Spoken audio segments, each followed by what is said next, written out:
This is the moment you've all been waiting for. dcrc. Welcome to a brand new episode of DC. Coming to you, Lafayette, Louisiana. It's DC and RC. Hailing from Aurora, Louisiana. It's fight night, catch your right hook in your right eye, change how you look. Daniel, Cormier and Ryan Clark, the champs are here. With battle scars, it's warfare. Louisiana's in the air. From Aurora to Lafayette to Los Angeles to Times Square. If I could go one show without you going, I'm Super Bowl champ. When the mic's on, it's showtime. DC and RC, we winning Super Bowls and Emmys. And Daniel got 2 belts around the belly. UFC history, Daniel Cormier. Hey, I'm DC, 2-division champ. I ran the UFC. Cause we asking all the tough questions. This guy's the worst, honestly. I don't know how you can do a show with DC, you broke my heart. This is MMA, mixed martial all-stars. And we bout that ground and pound, so be on guard. And we going round for round, cause we want it all. But there can only be one in the octagon. DC and RC, DC and RC, DC and RC, ESPN, tune in to see.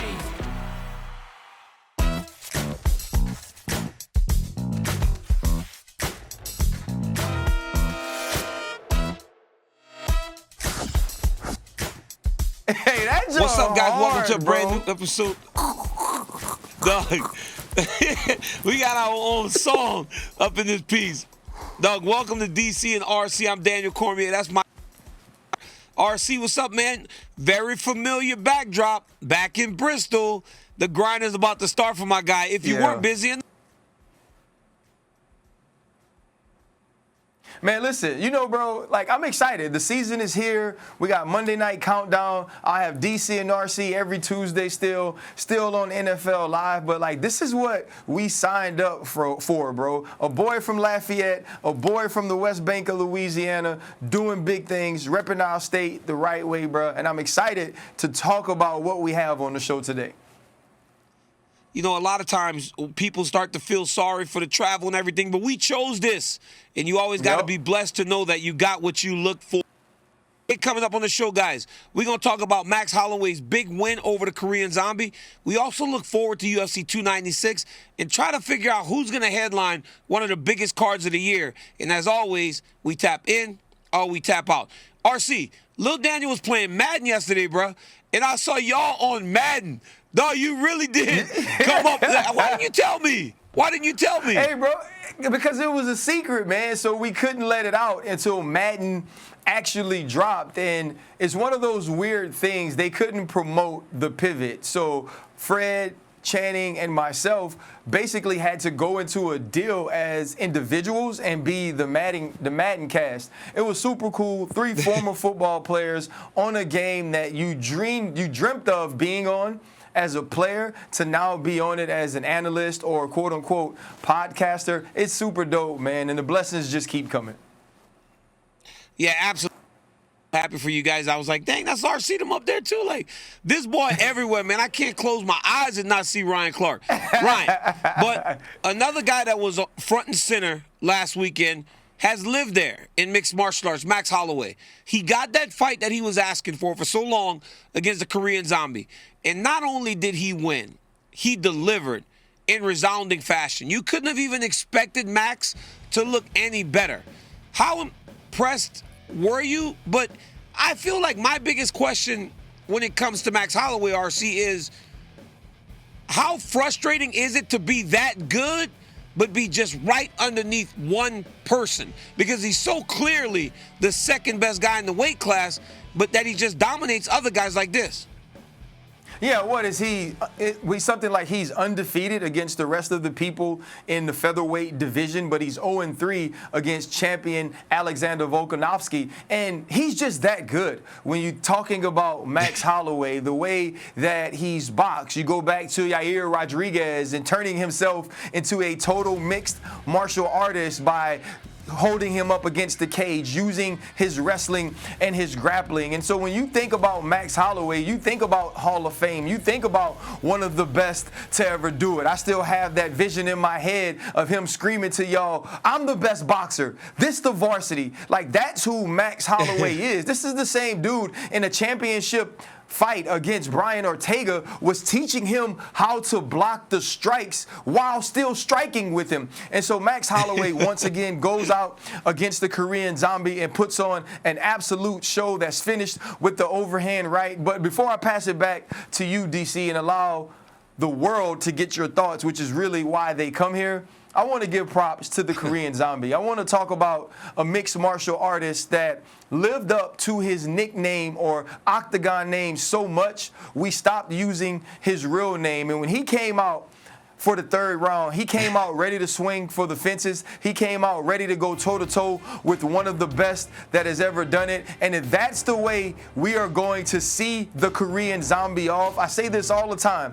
If I'm going to go down, DC, if I'm going to fail, if I'm going to lose, I want to do that junk being myself. And he went out totally being himself, throwing caution to the wind and standing face-to-face with one of the best to ever do it in the featherweight division. So salute to you, Korean Zombie. Welcome to retirement. You have earned this rest.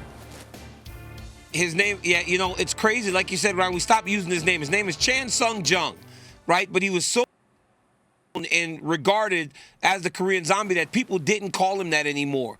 But the reality is this. Max Holloway pitched an...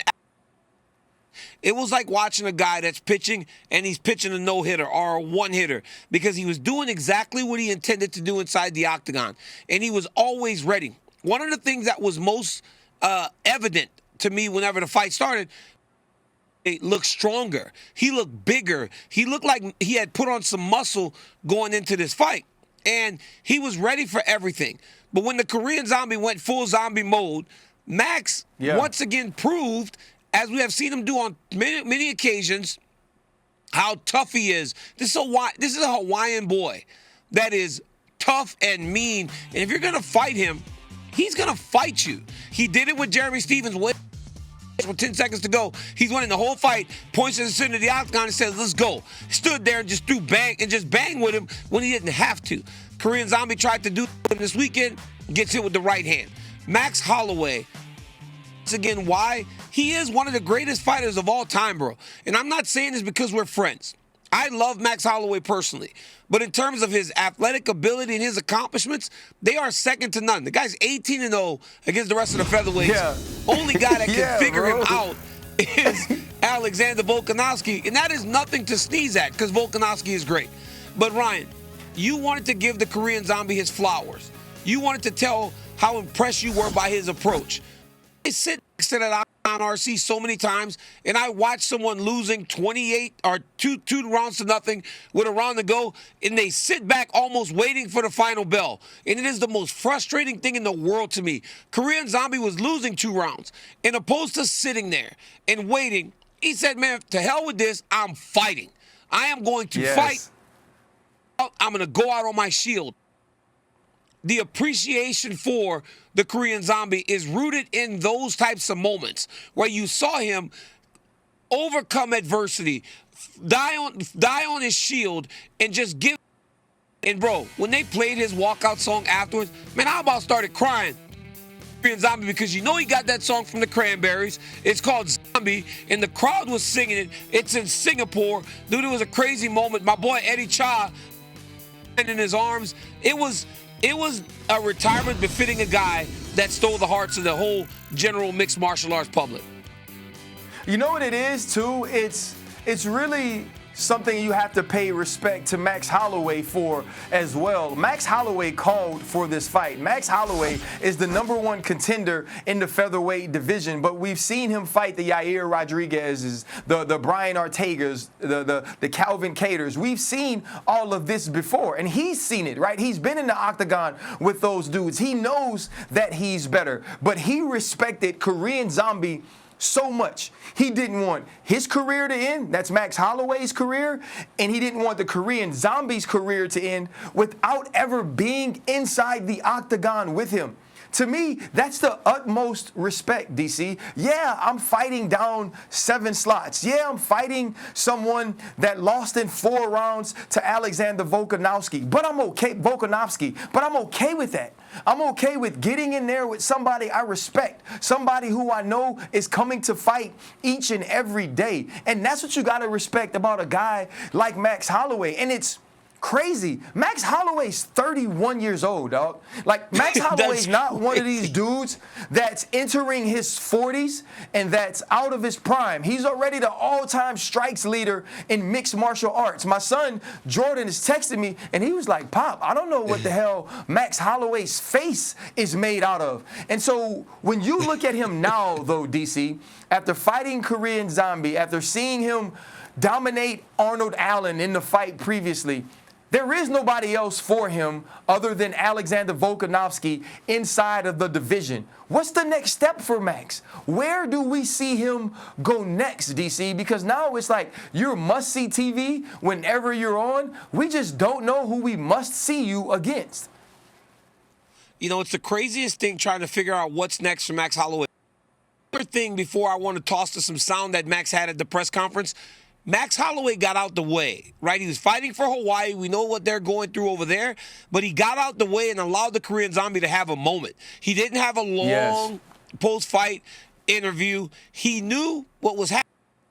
Part gave love to his homeland, gave love to his state, and then he got out of there and left the Korean Zombie to have his moment. That was also big of Max Holloway. But when you talk about Max and where he stands in the division, it is a very different place. Max had this to say at the post-fight press conference. So take a listen. Undeniable, man. All week I've been saying undeniable. I'm not here to call nobody out.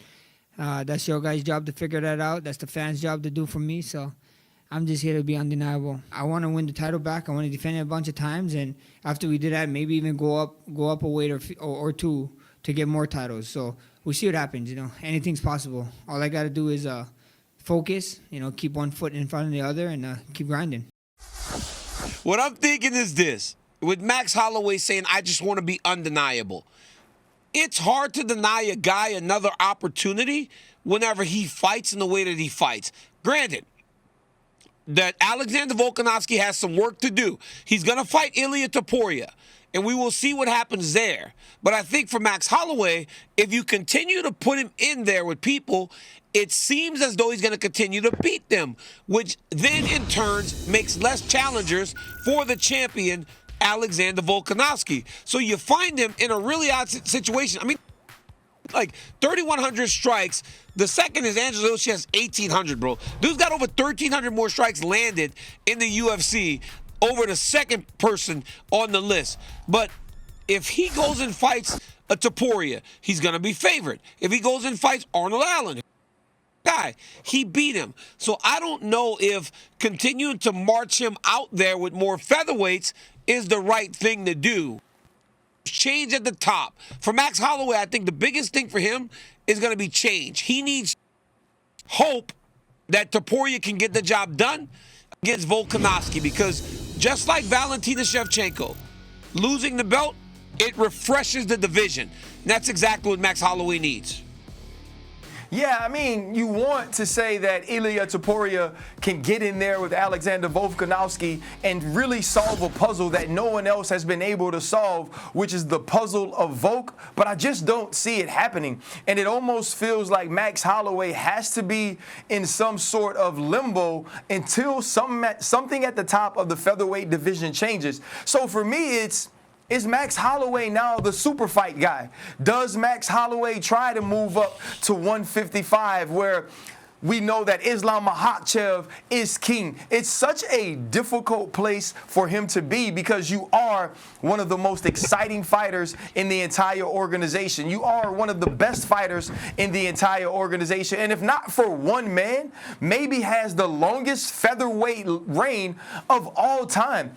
And that's very difficult because I agree with you, DC. When we see him in there with these lesser fighters or these fighters who are also vying for championship contention, he's in a different class than those dudes. But if we look to the fight, or the final fight finale of the trilogy, it looked like Alexander Volkanovski was in a different class than Max Holloway. And so those are the difficult things that the matchmakers of the UFC are going to have to deal with when you look at Max Holloway, DC, and I know it matters on how you can gain weight, how you can cut weight. Is he now going to be the guy where if we have an exciting fighter that is near Max Holloway's weight class, the UFC is trying to put him inside the octagon with them just to entertain the fans until something can shake differently in the featherweight division?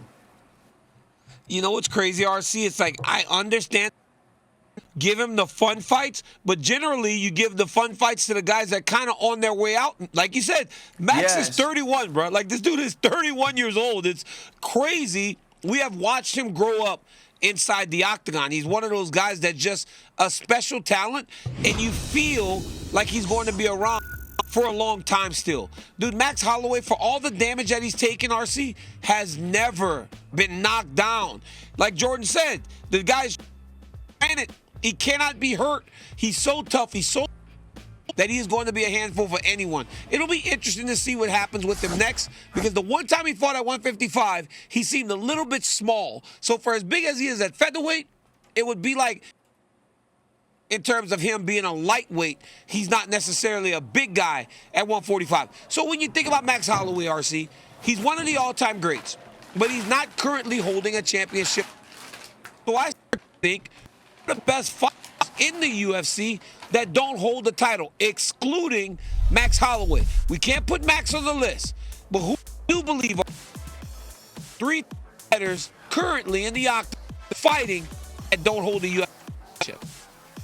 I mean, honestly, for me, it's going to be Brandon Moreno, Sergey Pavlovich, and Khamzat Chimaev. I think when you look at those three men, and DC, I was truly trying to stay away from former champions, because you could go to guys like Alex Pereira, you could go to guys that have had the crown and then lost it, or Yuri Prochazka, and talk about the fact that those guys should be champions. But I believe Brandon Moreno, who we've seen in absolute wars in his division, to me is number 3. Sergey Pavlovich, who should be working his way up to a heavyweight title opportunity based on what happens between Stipe and John Jones, and Khamzat Chimaev, who will have to fight at 185, but he's 12-0. We saw him dominate during COVID, and after his absolute war with Gilbert Burns, seems like a dude that is battle-tested and understands how to take himself to deep water and wade until he can swim his way out. So these are 3 men I look to seeing them battle for the championship really soon, and many of them, if not all of them, can win it all. You know, what's crazy is, like, you stayed away from the former champions, and I think I might have all former champions. So for me, it was at number, because I'm thinking the best fighter without a belt, most of them are former champions. At number 3, I have Charles Oliveira and Valentina Shevchenko. Charles Oliveira, in the way that he fought against Beneil Dariush, looked as good as he's ever looked inside the octagon. Obviously, Valentina is who she is, and I didn't feel like the list would be complete without listing the former champion at 125. At number 2, I got Erin Blanchfield, bro. It's a good one. Young lady fight the other day, and I said to myself, I go, Erin Blanchfield is really, really good, because we know how hard of a fight Tyler Santos was for Valentina Shevchenko, for out there, get beat up in the first round, stay the course, and win the fight in the way that she did. And by the 3rd round, RC, one landing the strikes. She was the one that wasn't at all. She was the one pressing and moving into Santos. Unbelievably impressive. And at number 1, I agree with you. I think the best fighter that's not holding the championship right now, of course, Khamzat Chimaev. This kid is going to redefine what fighting is. I think that if he goes back to 170, he's on a very short list of guys that can hold the championship. I think that in the right matchups at 180, this is a guy championship. And I also believe that in time, because it's a very young man still, RC, this may be the guy. Conor always talked about it. I think Khamzat Chimaev may make it a reality. could hold a championship at 205 pounds as he gets older. I think that with this kid's fighting style and his ability, he could win it light and he could win it heavy. He is the definition of pound for pound, because I don't believe that style will not translate between 205 all the way down to 170, RC. Yeah, when you think about where we've seen him fight so far in the welterweights and middleweight division, he's absolutely been dominant over people inside the octagon. And if he can gain the weight, because he is already someone that has a difficult time cutting to 170, when you look at the way he grapples, the toughness that we've seen him show, especially in that fight versus Gilbert Burns, he's a dude that I could see as he gets older and puts on some of that grown man weight, DC, which is something both you and I know about, have him fight at light heavyweight and use his ability to stay close to guys. When he gets his hands on you, it's hard to get them off, and it's also hard to get up from that top pressure. This is a dude that has longevity in the game, and I believe at some point may not only have one championship belt, but 2, even 3, according to the great DC. DC, something else that happened recently is that we found out there's going to be a December pay-per-view card. Now, this card does not have a main event, so I want you to take out your matchmaker crystal ball, and if you have an opportunity to pick the December 16th main event, what would it be, especially based off of some of the main events we're going to see throughout September, October, and November? Well, RC, didn't Conor say that him and Ryan in that fight card? I just saw the other day he put like a post saying that the fight was done. It was Conor McGregor versus Mike Chandler. That's not true. Conor McGregor's lying, bro. Conor McGregor tries to will things into existence. He thinks that if he says it enough, it's going to happen. But it's not going to happen. It's not Conor Mike. We were hoping that it was Conor Mike. But, RC, I think that it boils down to 2 things. You look at the pay-per-views we have on the docket right now. Makhachev in Abu Dhabi, which just makes sense, right? The Dagestanis do really well in the Middle East. Then you got Izzy in Australia, which just makes sense. Then for the 30th anniversary card, you got Jones and Stipe, which is the biggest fight in Madison Square Garden. It just makes sense. For me, when I start to break everything down, Alexa Grasso was also fighting Valentina Shevchenko on Mexican Independence Day. It just makes sense. So a lot of times, RC, it boils down to what makes sense. So in December, Colby Covington will get his opportunity against Leon Edwards. That's why those guys have not been matched up yet. They've always kind of been hold them off until there is no more option to make sure we don't need these guys in November if Jones and Stipe fall out or fall apart, because sometimes that whole deal can be a little bit tricky. And then what they're going to have is these 2 guys fighting in December, and I believe that Sean O'Malley will fight Marlon Chito Vera in the co-main event, because I believe that when you have these big stars that you have right now listed, if you're going to do a December pay-per-view, which is traditionally one of the bigger ones, you got to main event it with not only 1 title fight, but 2. So I'm going Covington Edwards, and I'm going O'Malley versus Chito Vera. DC, if that is the fight card that the UFC could make for December 16th, it's going to be explosive. We all know that Leon Edwards is one of the best mixed martial artists in the entire world, and he's actually ascending. We saw him get better in London against the former champion Kamaru Usman, and Colby Covington is always game for a throwdown, always game for a fight, always shows up, immaculate cardio, tough as nails, great grappling. His stand-up is getting better. I'd be excited about that. And who doesn't want to see the Chito Vera, Sean O'Malley beef settled?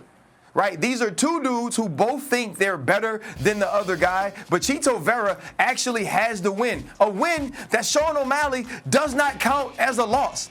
And so if we can watch these 2 dudes go toe-to-toe on the same card with Colby Covington and Leon Edwards, we only have one problem. What fight is going to be last? Because if I had to guess, don't get me wrong, I know people love Colby. I know everybody understands how cold Leon is. But Sean O'Malley on any card, from here until forever, if he's defending that championship belt, That is going to be the main event. It's going to be the last fight of the night. And when his walkout song starts, you will see that the crowd is pro O'Malley, because after what I heard in Boston and the way that they reacted to somebody that wasn't even the champion, as I'm sitting around watching Timex commercials with a dude who is not the champion, you already know where the hype machine is, and that hype machine is behind the guy with the rainbow hair.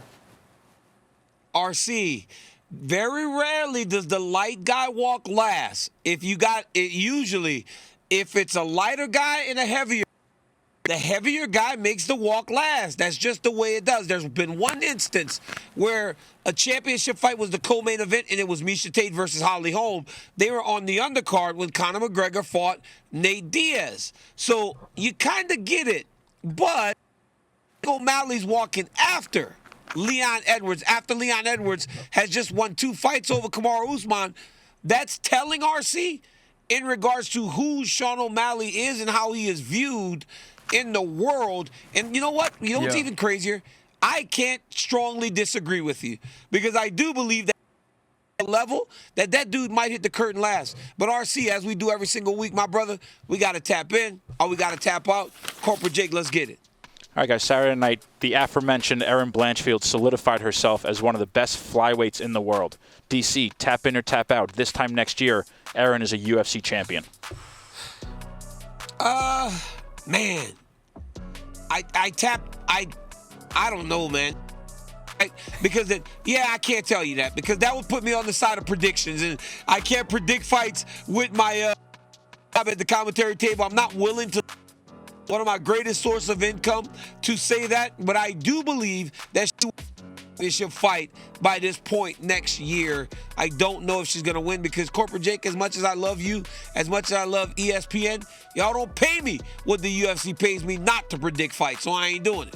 Hey, well, listen, I'm going to tap in. What you've seen from Erin Blanchfield, one, is constant progression, constant ascension, constantly improving. And on the other side of that, she's shown a toughness, especially in these last 2 fights, that lets you know where she is when it pertains to some of the best in the division. We're going to see an Alexa Grasso-Valentina Shevchenko rematch, and I believe the winner of that fight has to see Erin Blanchfield, and when they do, she's going to be good enough to come home with the win. Corporate Jake. All right, guys, this Saturday in Paris, Thug Rose Namajunas returns, however, this time at flyweight. So, RC, tap in or tap out, the former champ becomes the #1 contender with a win in France. You know what? I don't believe that Rose Namajunas becomes a #1 contender at flyweight. I don't believe she jumps Erin Blanchfield. And I would have to think that the UFC is very weary of the roller coaster Rose Namajunas rides with aggression, rides with wanting to compete. And I believe that would scare you off from someone who is more traditionally ready for violence every time they step into the octagon. RC, that is such a great point. I don't know how you know that. At times, it can be a little bit of a roller coaster, right? Because Rose will go off and she'll garden. Her and Pat Barry beef jerky, bro, they would make it at their house. Like, they just sometimes kind of just chill. And when Rose wants to chill, Rose wants to chill. Now, I do feel, because if Rose does look great against Manon Fior, she might jump her because of her star power. But I believe the hesitation would be in the fact that they don't know if they would have Rose as readily available as she wants, as they want her to be. All right, guys, recently, MMA GOAT Demetrius Johnson stated that it is easier to become a champion in MMA than it is in boxing due to certain fighters having holes in their game in mixed martial arts. DC, tap in or tap out, MMA is easier than boxing to become a world champion. Okay, so this is a bit of a layered one, right? I think that it's easier in this regard, and it's not going to stay that way for a long time, because you don't start MMA as a kid most times. You usually get a guy that comes with a specific everything else, and as he improves in those other areas, he's good enough to become champion. Me being a wrestler, I learned to strike enough, to do jiu-jitsu enough. Whereas in boxing, these guys are fighting in that singular skill set since they're 5-6 years old. It doesn't change. So it's hard to beat a guy in that one singular skill set. But It's like wrestling. Win an NCAA title. But if you go to the UFC and everybody doesn't wrestle, it just feels a little bit easier. Whereas in boxing, to be world champion, you got to beat that guy in that single skill set at the top of the sport to be a world champ. So I agree. But also, there's like 10 champions in boxing. So maybe that is wrong. I don't know what DJ talking about. I was about to say, there's only one champion per weight class in the UFC. So from that sense, I believe it's harder. But the other thing that doesn't really happen in boxing is guys with 7 losses get opportunities to fight for championship, or guys who could be ranked 6th or 7th are fast-tracked to getting an opportunity at the championship title because of storyline. I think some of those things are different, and the other piece of it is too, if you are better at one specific skill than another guy, he could be the premier striker, but you're the better grappler, the better wrestler. If you can get him to fight in your style, you can also win that way. Whereas what we've seen with Bud Crawford and Errol Spence Jr., if you are elite, but a step or a tier below where the other guy is, it could get ugly and it could get bloody. RC, you ain't beating Terrence Crawford. Like, that's the thing. You ain't beating Bud. Like, guys, if you ain't fought since you were a little boy, bro, think about this. They said Errol Spence because he only started. Errol would brag about starting the box at 15. Bud's been boxing since a little boy, and you can already see the difference in between them. It's like you saw a guy that learned late opposed to a guy that learned as a little boy, and it was just a massive difference. All right, guys. Reports are circulating that Ronda Rousey is done with WWE and potentially ready to make her return to the UFC at UFC 300. RC, tap in or tap out Ronda returning at UFC 300? I only tap in if they give her a cupcake.